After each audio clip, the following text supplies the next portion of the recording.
através desse trabalho, fazer uma reflexão de acordo com os meus óculos sobre um recorte de um artigo de Tânia Brandão, que reflete sobre a história do teatro brasileiro, que nos instiga a refletir como nossa história teatral é arquitetada. A autora dessa obra nos traz como pauta a reflexão como a história do teatro é contada com foco maior nas grandes estrelas, artistas que brilharam no seu tempo ou foram referenciados ou reverenciados por estarem presentes nos holofotes. Porém, não podemos ignorar que a história teatral inclui todos os personagens, e para que a história seja contada em essência, todos eles precisam ter sua expressividade e valor enaltecidos. Porém, para que a história do teatro aconteça, todos os personagens precisam ter suas práticas valorizadas, pois cada setor enriquece, lapida e constrói a história do teatro em união e cooperação, bem como sua trajetória. Todos dão vida ao projeto e ao trajeto também.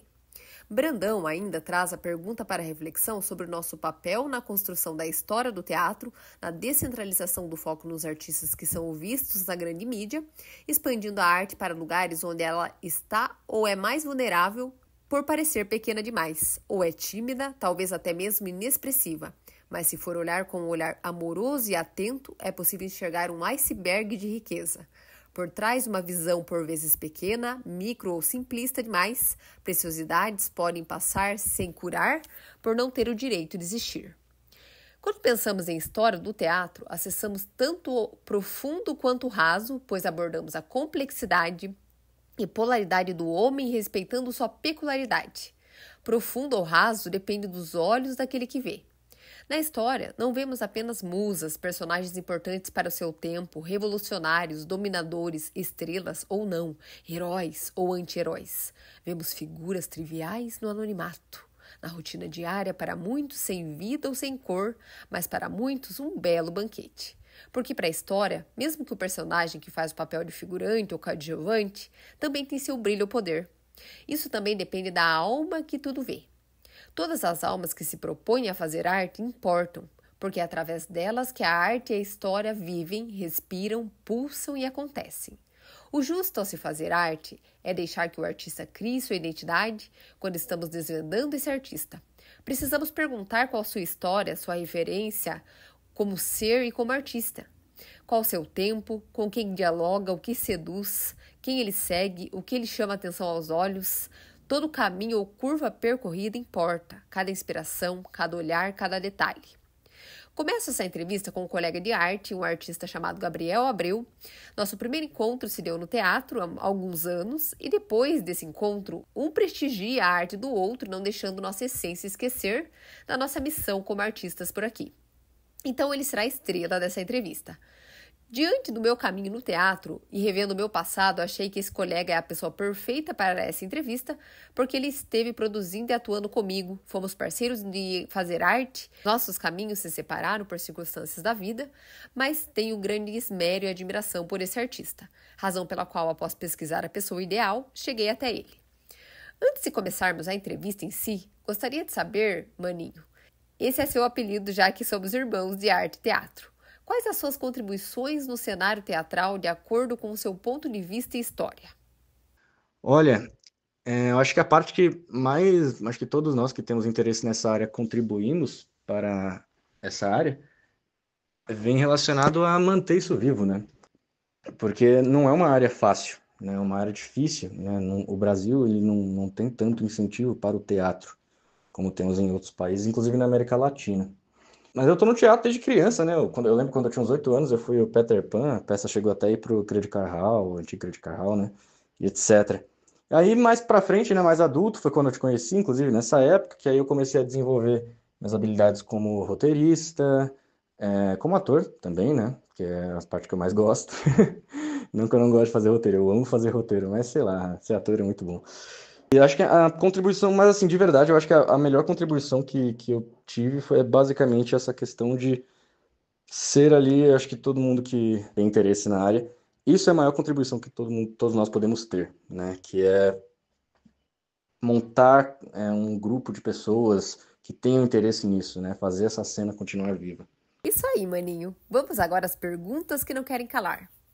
Como podemos construir uma história do teatro que seja descentralizada e não se resuma aos trabalhos de artistas que estão na grande mídia, na sua opinião? Olha, a forma de construir essa história de teatro, né, que não seja centralizada em artistas da grande mídia, porque assim, por que que esses artistas eles têm essa grande mídia? Porque eles são vistos. Então eu acho que a parte mais importante para o teatro, não só o teatro, mas como qualquer arte, né, mas o teatro a gente sabe que sofre bastante com isso, não é visto, né? Não se trata do talento, ou nem sei se talento existe, mas não se trata da aptidão do ator, da trupe de maneira geral, né? Nem da peça, da obra de maneira geral não se trata. Se trata de visibilidade. E a forma que nós temos capacidade de ser visíveis, né? A gente tem que buscar essas formas, né? Não é uma coisa que simplesmente vamos começar a fazer peças e de repente vai aparecer um olheiro de emissora X ou coisa assim e vai nos. Enfim, isso não acontece mais, né? A gente tem que buscar formas de sermos vistos. E aí eu sempre recomendo ali, né? Primeiro, o que que é mais visto? Um evento pago ou um evento não pago? É claro que eu acho que é uma profissão, né? Então deve ser remunerada. Mas é importante que existam meios acessíveis, né, para que o público chegue até você. Alguns desses meios são tanto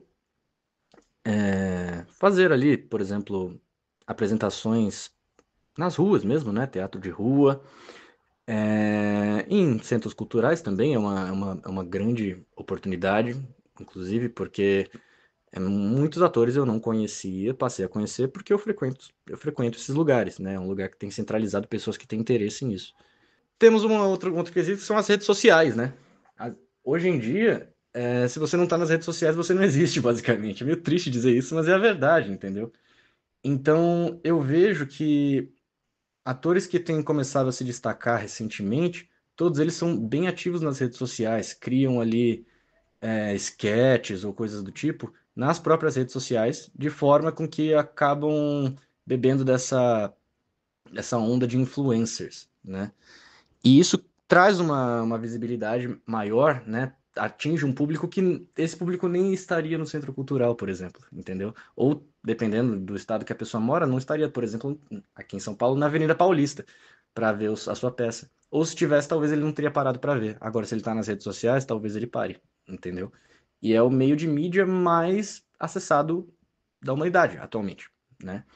Então, eu acho que um bom posicionamento nas redes sociais, demonstrando o seu trabalho mesmo, né, nas redes sociais, da forma criativa que todo ator tem dentro de si, eu acho que esse é o mais importante para que a gente consiga, pelo menos, competir com essa galera que já está na grande mídia e eles não vão sair, né? E não dão tanto espaço para gente nova.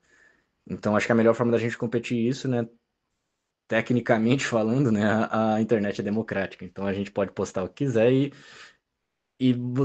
fazendo isso de maneira estratégica, crescendo na internet, tem boas possibilidades de você ser visto por mais pessoas e pelo menos competir, né? Pelo menos estar no jogo. O que te seduz a ponto de querer fazer arte? O que me atrai para fazer arte, né? O que me seduz. Eu brinco que é o TDAH, né? Mas falando sério, isso sempre teve na minha personalidade, assim. Eu sempre gostei de olhar para as coisas, assim, pegar o conceito delas e imaginar aquilo diferente por algum motivo. Ou criar alguma história para aquilo, por exemplo, um copo na mesa, sei lá, qualquer coisa, aleatória. E, e também ouvi alguma coisa, ouvi uma fala, li um texto aqui, depois li outro texto completamente desconexo ali, uma placa, sei lá, na rua, e ligar os dois, fazer uma brincadeira, assim, essa coisa de mudar a realidade, entendeu? Brincar de Deus. Isso eu acho que é o que mais me atrai, porque, eu não sei, é motivante, entendeu? Você sente, me dá uma sensação de liberdade que nada consegue me trazer essa sensação de liberdade, nada que não tenha nenhum envolvimento com arte em geral, né? Como tu programas teus conteúdos? Olha, vou ser bem sincero, eu sou muito desorganizado. Os meus conteúdos que eu posto para a internet, eu estabeleço assim. Eu tenho dois blocos de notas no celular. Um é para ideias fixas, que são quadros fixos, e eu só vou acrescentando ideias novas que forem surgindo. E outros são para ideias novas. E eu estabeleci como meta, né, para mim, postar pelo menos de segunda a sexta. Comecei a postar, e tem dado certo, né? Eu comecei a postar em novembro, eu acho. Eu tinha uma conta ali que tinha, acho que 150, 200 seguidores. Agora eu tô batendo para 3 e... eu já bati 3.500. Isso de outubro, final de outubro, início de novembro para cá. Tem funcionado com essa estratégia, né? Essa programação. Né? Todo dia eu separo um horário para gravar. Não sei o que vou gravar necessariamente, mas enfim, eu invento. Então, basicamente é isso. Eu não tenho uma programação muito específica. Eu tenho, assim, essas ideias e ali quando eu... Ah, beleza, é hora de gravar. Eu olho o que que eu tenho e vou lá e faço, entendeu? Aí faço, edito e posto no mesmo dia. Não recomendo. Recomendo que seja mais organizado, grave mais conteúdo por dia, tenha ali uma reserva. Mas é assim que eu faço. Tu envolves outros artistas no cronograma ou trabalha na base do improviso e das emoções do momento? Olha, eu envolvo sim outros artistas, né? Até porque boa parte dos meus conteúdos na internet são voltados, eu faço conteúdo sobre heavy metal, né? Então é impossível eu não falar sobre músicos. Então eu falo sobre banda X, banda Y, falo um pouco sobre as bandas. Eu tenho um quadro que eu gosto muito, na verdade é o meu favorito, só que ele é difícil de fazer, por isso que eu não posto tanto, que é o Que Música Canta Essa História. E aí eu pego alguma música que conta alguma história, né, de maneira geral. Por exemplo, eu já fiz da NIB, do Black Sabbath, fiz da Abigail, do King Diamond. São músicas que têm uma história ali, né? Tem um roteiro ali, de uma história ali, né? Então, aí eu... Então eu acabo falando sobre a banda também, e etc. Então essa é a forma que eu incluo outros artistas. Mas também é muita coisa na base do improviso. Eu escrevo o roteiro, sempre. Mas o roteiro nunca fica igual ao que eu faço, né? Que às vezes eu tô, a gente sabe, quem atua, né, sabe como é que é. Às vezes você tá ali, você não tá com a fala exata na sua mente, né? Não se tratando de peças que exigem isso, né? Mas de maneira geral, às vezes uma expressão sua ali, né? Porque o ator ele não finge que é, ele é naquele momento. Então acontece.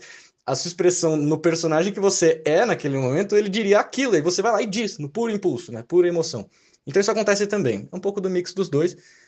E, e eu, claro, né? Eu também tenho minhas inspirações, né? No mundo da arte, né? Tanto atores como escritores, principalmente. Então, tudo nessa salada toda aí vira os meus vídeos e todo o meu trabalho. Como tu analisas e critica o seu público a ponto de entender qual a fome do palco e do público? Diante dessa resposta, como você localiza os próximos passos para fazer sua arte? Sim, eu analiso bastante, né? Como o meu foco atualmente tem sido mais em rede social, eu analiso bastante tanto as críticas ao meu trabalho, como o quanto esse vídeo entrega, né? Por exemplo, eu vejo pessoas ali, tá, determinado vídeo teve mais tempo de visualização. O que fez ele visualizar por mais tempo? Que é o problema da internet é que a internet, na minha opinião, ela limita um pouco a arte, né? A arte, ela tem, por exemplo, tem momentos de silêncio, tem momentos de explosão. Na internet não tem como fazer muito isso. Tem que ser rápido, jogo rápido. Tem que entregar ali, plau. Então, assim, eu vejo bastante as métricas dos vídeos para saber, assim, beleza, eu consegui atrair uma boa parcela de gente até aqui, mas ninguém compartilhou. Por quê? Aí eu já começo a entender o porquê. Quando alguém faz um... É que na internet é foda, tipo, não, não tem muito comentário ali falando sobre o seu conteúdo em si. Quando é crítica, não é crítica, né? É geralmente alguém te xingando ou coisa assim, sabe? Enfim, gente boçal. Mas as pessoas falam comigo no pessoal, né? E algumas pessoas falam, ah, isso é bom, isso não é, sei lá o quê. E aí eu vou aderindo ali o que eu acho que vale a pena e, por exemplo, me deu alguma opinião sobre determinada coisa, que ele faria diferente. Eu vou e pego aquela ideia, raciocino sobre ela e adapto ela a um personagem, né, que é o padrinho, e faço uma adaptação, né? Eu não pego a crítica e sigo ao pé da letra, mas também não descarto ela completamente. Tu analisas a ação individual do seu público ou trata a cena do espetáculo focando no todo coletivo do espetáculo? Olha, eu acho um tanto tolo não colocar o indivíduo na plateia, não prestar atenção nele, porque assim, a plateia, ela não é uma coisa. Todo mundo consome arte individualmente. Todo mundo recebe a arte individualmente, não recebe em coletivo. Eu li um livro, você leu o mesmo livro, você recebeu esse livro de forma diferente do que eu. Você viu um filme, você assistiu uma peça, você ouviu uma música, você viu um quadro.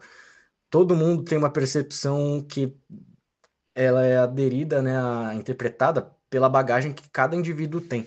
Então, você colocar a plateia como um todo, uma grande massa, é um tanto tolo. Eu quero atingir o indivíduo, eu quero que aquele cara, entendeu? Ou aquela moça vejam e se toquem por aquilo de maneira íntima, de maneira pessoal. Que eu acho que esse é o grande trabalho do artista, né?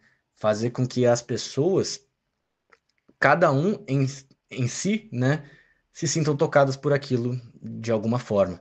Então eu acho que olhar o indivíduo faz mais sentido, entendeu? Quando tu começou o seu projeto, teve medo de fracassar ou do julgamento? Se sim, o que te fez encarar e fazer seu trabalho quebrando a barreira do bom senso de como os outros poderiam te enxergar diante da cena artística? Te incomoda quebrar a barreira do anonimato?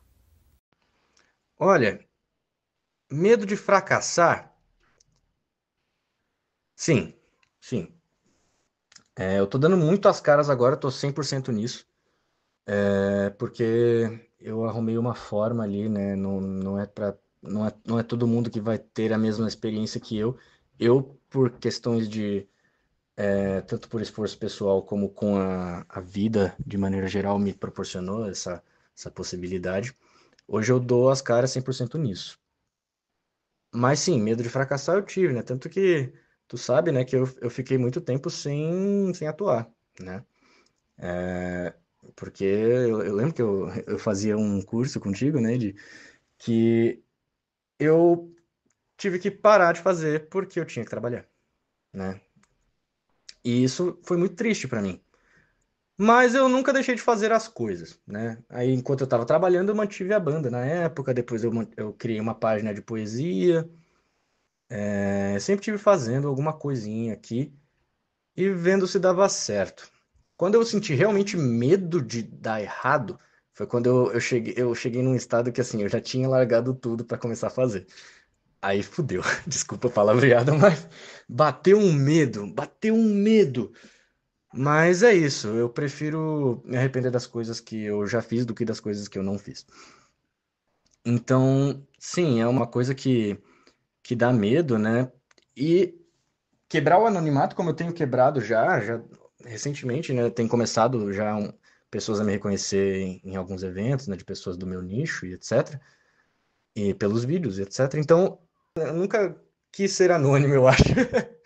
Eu sempre tive a ambição de ser uma pessoa famosa mesmo. Vamos usar o português, claro, sem demagogia. Sempre quis ser famoso. Então nunca foi um problema. Mas também a ideia de estar sendo visto assusta um pouco. Porque, por exemplo, já houveram situações onde pessoas do meu passado, né, pessoas que eu não vejo, sei lá, 4, 5 anos atrás, que não gostavam de mim, não gostam de mim até hoje, e ver essas pessoas tentando me prejudicar porque viram que eu comecei a fazer alguma coisa. Esse tipo de coisa assusta, que é a retaliação. O que assusta não é, na verdade, a perda do anonimato, é a retaliação que o anonimato pode te trazer. Mas é aquela coisa, se eu tô com medo, eu faço com medo mesmo. Não tô nem aí. Tu já parou para analisar que muitas estrelas que entraram para a história poderiam morrer sem brilho apenas pelo medo de quebrar a barreira do anonimato, ou até mesmo medo de se expor ou medo do julgamento? Ou por mera ignorância e de não compreensão do próprio valor? Sim, sim, com certeza, já pensei nisso. E ainda digo mais, além de, por exemplo, grandes nomes, um dos melhores exemplos disso é o Van Gogh, que é muito triste a história dele, né? Ele não teve sucesso na carreira dele em vida. Teve muito sucesso após a vida, né? E aí a gente fica imaginando, se o Van Gogh tivesse existido, nós não teríamos Van Gogh. Isso vale para muitos artistas. Com certeza, vários artistas já ficaram com medo da exposição, de do julgamento alheio, de acharem teu conteúdo, são tosca, acharem sem graça ou acharem, sei lá, só ruim mesmo, sabe, de mau gosto. Acho que todo artista que é grande hoje já passou por isso e é meio que uma peneira, né? Todos eles passaram por isso, e mesmo assim todos eles estão lá, né? Eles quebraram o anonimato e chegaram a um estado que Isso já não, já provaram para si mesmos. Na verdade, não é para provar para os outros. A questão é que esse medo, ele vem de uma questão de você tá, por que que você está fazendo arte, né? Eu não faço arte para os outros. Claro, o aplauso é o alimento do artista, mas eu faço arte principalmente para mim, porque se fizer arte para os outros, ela fica artificial, sabe? Então, se eu tô fazendo para mim e eu estou me divertindo, e eu não digo nem gostando, eu tô me divertindo, eu tô achando divertido fazer aquilo. Tem que ser um prazer, entendeu? Como você falou ali na pergunta, numa das perguntas anteriores, a sedução. Eu sinto tesão em fazer aquilo, entendeu? E é isso que faz continuar fazendo, e é a partir daí que a coisa vai caminhando, entendeu? E é assim que você vê os artistas que são realmente verdadeiros com a própria arte. E isso é fundamental, é fundamental. E eu acho que esse medo, ele é o maior mal, né? O medo de tentar, o medo de... Eu vi num podcast recentemente uma moça falando sobre o medo de dar certo. Porque às vezes o medo não é nem de dar errado, às vezes o medo é de dar certo e você, agora minha vida é outra, caramba, agora todo mundo me conhece. Tem uma música do Ozzy que fala isso, né? Que ele fala que ele era muito jovem, ele não estava preparado para a fama e de repente todo mundo sabia o nome dele. E é isso, entendeu? Inclusive recomendo muito essa música aí, o nome dela é Ordinary Man, Ozzy Osbourne. Mas é isso, o medo nunca pode ser uma coisa que vai impedir a gente de fazer as coisas. O medo existe por um motivo, que é para nos proteger. Mas contanto que você racionalmente consiga ver que aquilo não vai te prejudicar de verdade, né? É um medo que vem da ansiedade e dos traumas da vida. Não escute esse medo. Esse medo é só um defeito da nossa cabeça, sei lá. Mas é basicamente isso. Maninho, agradeço muito sua contribuição aqui, meu irmão de arte, nessa entrevista e espero te encontrar por aí nas próximas aventuras de arte. Finalizo esse bate-papo deixando a reflexão versus pergunta coletiva para quem acessar esse conteúdo. Diante de tudo que foi refletido aqui, e se assim fosse, que história teríamos para contar? Com qual arte iríamos nos embriagar? Portanto, se é um fato que as estrelas sempre existiram, eu não sei. Mas que elas poderiam escolher não brilhar, elas poderiam. Vivemos a era das estrelas. Podemos optar por ouvi-las, decifrá-las ou entendê-las, mas sobretudo criticando-as, pois aquele que critica, critica porque ama, pois as discussões só acontecem quando ainda há dentro do que discute a sede de amar. Obrigada e até mais.